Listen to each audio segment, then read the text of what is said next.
শাক কত করে? 10 টাকা 10 টাকা আটি, 15 টাকা ধরেন। কেমন বেচা কিনা করতেছেন কন? হ্যাঁ বেচা কিনা কেমন?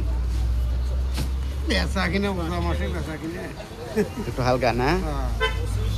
হ্যাঁ রোজার মধ্যে কি বাজার বেশি মনে হয় না ঠিকই আছে? খুব বেশিও নয়। ঠিকই আছে না কাঁচা বাজার?